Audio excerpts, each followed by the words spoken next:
In this segment, we're going to talk about the birth of political parties in what's known as the early national period. And we're going to see how this political mess got started. We'll take a look here at our first 5 presidents. These are the 5 presidents of the early national period that we attribute to being from 1789 until 1825. As you all know, from Virginia, we have George Washington. Notice that he was president from 1789 until 1797. He served 2 terms of 4 years. John Adams from Massachusetts followed him. He served 1 term as president from 1797 until 1801, who was followed by Thomas Jefferson from Virginia, 1801 to 1809, serving, as you notice, 2 terms. After Jefferson stepped aside, he was replaced by James Madison from Virginia. Yes, the father of the Constitution also gets to be president. He's president from 1809 until 1817, and he's followed by James Monroe. James Monroe also served 2 terms, 1817 to 1825. Do you know where James Monroe is from? If you guessed Virginia, you'd be right. So if we take a look at these first 5 presidents, 4 of them have a lot in common. 4 from Virginia, and those 4 all serving 2 terms as president. The first guy we're going to talk about is, of course, George Washington, the original G-Dub. As I mentioned already, he was president from 1789 until 1797. His powers as president were first tested under this thing called the Whiskey Rebellion. Up in Pennsylvania, there was a group of farmers who didn't like the idea of paying, go figure, taxes on the whiskey that they produced.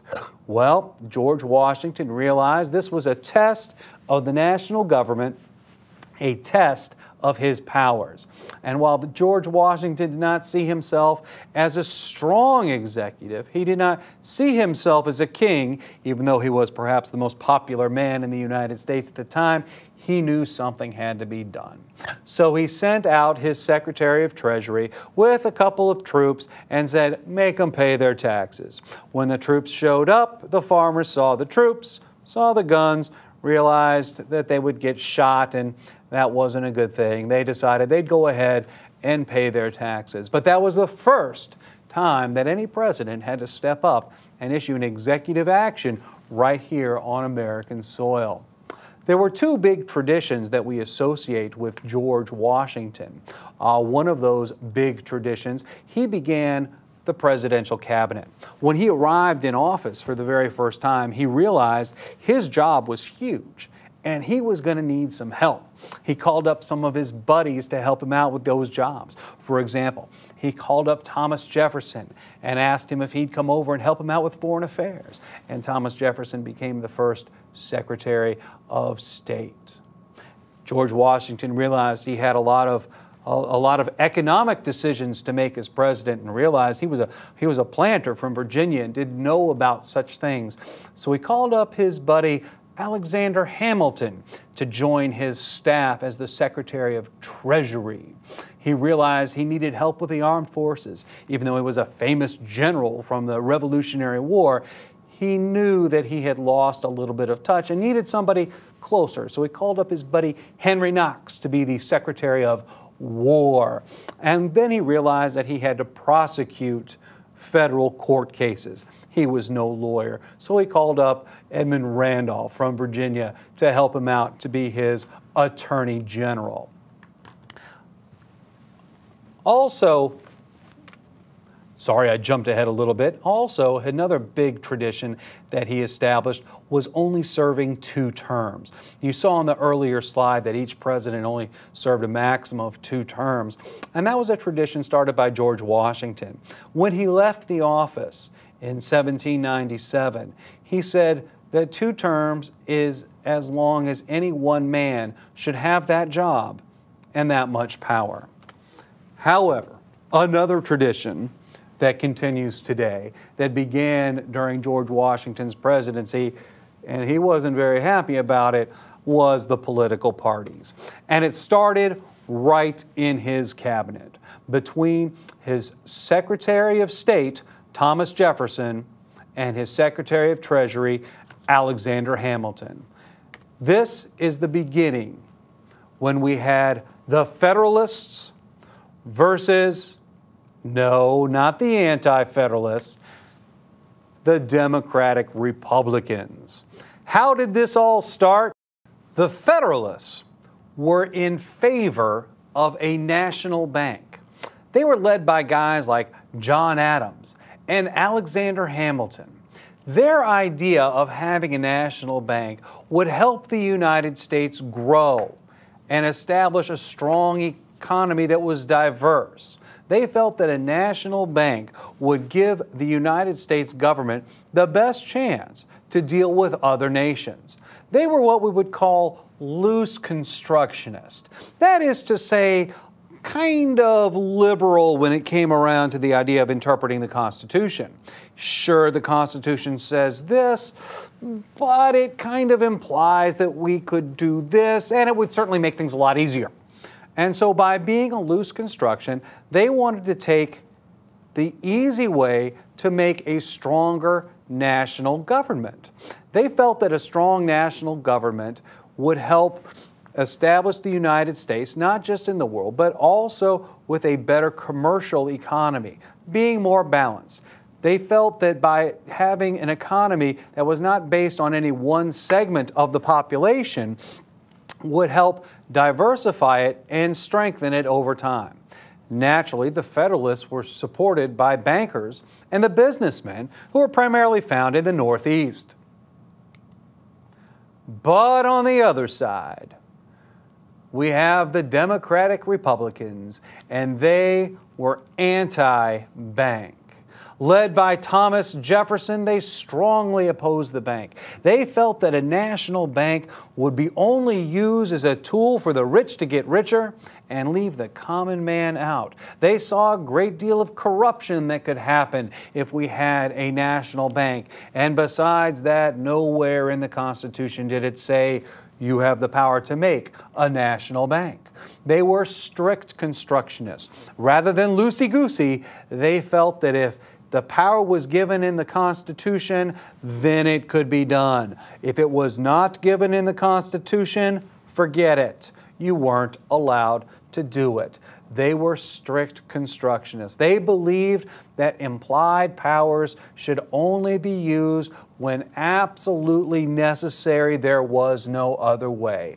And they felt that creating a bank was opening up the door to a whole nother set of problems that would cause the United States government to grow in power. And these guys favored a weaker national government. They favored an agricultural economy. Thomas Jefferson pointed out that 9 out of every 10 Americans at the time was involved in farming. And so therefore, shouldn't the United States government focus on those individuals, focus on the common man? And therefore, they were greatly supported by farmers, artisans, and frontiersmen in the West. As we can see, sectional issues are rising and bringing up. And it's not going to be long before other things like Jay's Treaty creep on in. Here we have an international problem going on with Great Britain.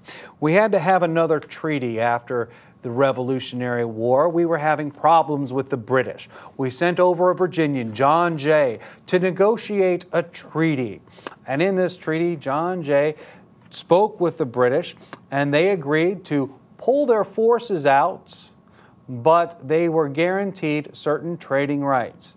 Well, the Federalists felt that Jay's treaty was good. It was solid. It secured peace, and we were going to establish a strong trading partner with Great Britain. But the Democratic Republicans said no.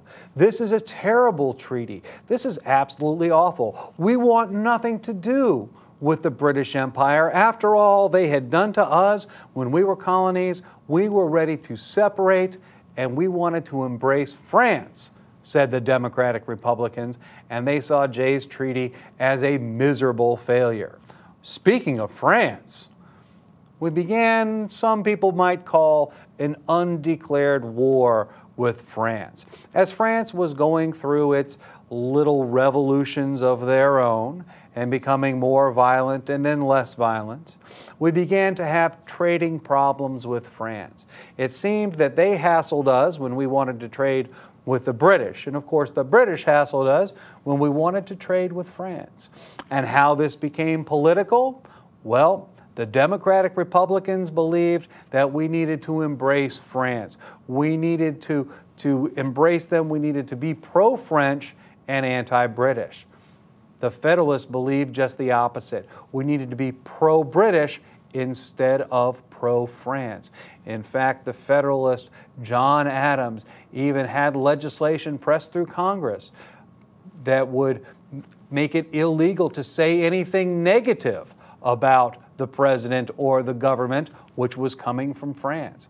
He made it illegal to take any actions. He even had the Alien Act passed, which allowed the president to kick out any French citizens who were causing any trouble. So as you can see, what would be a foreign affair was very much political, just like things are today.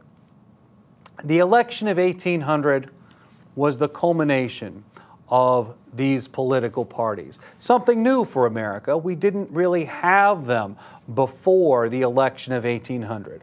But in that election, the two key figures, John Adams versus Thomas Jefferson. John Adams, the Federalist, Thomas Jefferson, the Democratic Republican. And when the ballots were cast and they were counted, it was a tie. As it turns out, in order to be elected president, you must win the majority of what's called the Electoral College. And in the Electoral College, every state has as many electors as it has members in Congress. I probably lost you by now. But anyway, each elector, those who officially cast a vote for the president, are given 2 votes. And whoever had the most at the time would become president. Whoever had second most would become vice president. It seemed like a good idea. However, with political parties, all the Democratic Republicans got together and voted for Thomas Jefferson and his vice presidential hopeful, Aaron Burr. That meant there were equal numbers, leaving John Adams and Alexander Hamilton out on the side. What are we going to do? If there's a tie in the Electoral College, the choice has to go to the Congress. Ideally, Aaron Burr would have stepped aside and said, "Oh no, I understand Jefferson's supposed to be the president." But he didn't. Ultimately, in Congress, they voted and decided that Thomas Jefferson was, in fact, to become the President of the United States. Aaron Burr was now the Vice President. This is going to bring on several lasting legacies. First of all, political parties, they're here to stay. Even though George Washington hated the idea of political parties, even though these political parties got started in his very own cabinet between Jefferson and Hamilton, it seemed that we could not escape the allure of political parties. They're going to be here to stay. It also showed that the Electoral College wasn't going to work with these political parties.